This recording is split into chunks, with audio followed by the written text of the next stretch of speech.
Hello friends and fellow missionaries, this is Trevor Owen, and this is just some wrap-up thoughts from this amazing trip that we've been on. I had the chance to stay a few extra days here in the DR and wrap up some business and spend some time with friends. But I'm sure most of you have pretty much arrived home now and are starting to see some of the cultural difference a little more starkly.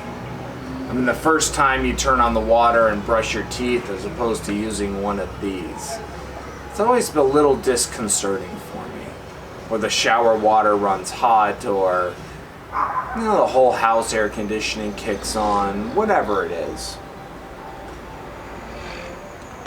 I pray that you transition well as you come back. Remember some of the things that we talked about that last night. First of all, that people aren't going to understand how God has opened your eyes or the perspective that you now have.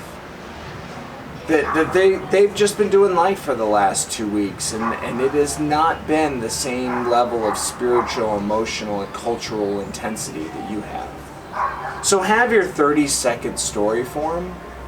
Have your 2-minute one for the ones that are interested beyond that, and then maybe there are a handful that'll sit down with you and really want to hear your story. But have those snapshots just to let people ask a few questions. And if they aren't interested, it doesn't mean they don't care. It just means that they don't get it. And you get the chance to treasure these things up in your heart as Mary did. Second of all, don't forget not to hate on what you experienced there or what you experienced back home. Just because the worship isn't the same, or the intensity isn't the same, or the camaraderie isn't the same, or whatever, don't hate on that. They're doing life as they've done life. Take what you've experienced and help challenge it in some ways, right? I mean, Peter came back from his experience at Cornelius' house in Acts, and he said, brothers, let's talk about this, how God is at work in the world, and challenged the Jerusalem church to change, but he didn't hate on them. So don't be disappointed and bitter at how things are at home.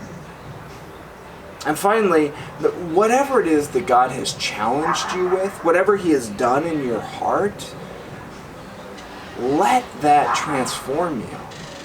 Let the one thing that God has really just spoke to your heart through the circumstances this week help you see things differently forever. If you've received a sense of calling, if you have a desire to do missions, or to go live overseas and be a missionary, or to become a pastor, or you just realize the income inequality and you want to treat Latin American immigrants different in our world, or if you feel challenged to reflect on how much you have and what that means, hold on to that. You have an amazing opportunity to make a difference in your life, and out of that in your world. Let God speak to you and treasure that. And beyond that, just keep inviting God to challenge you to live as a missionary right where you're at.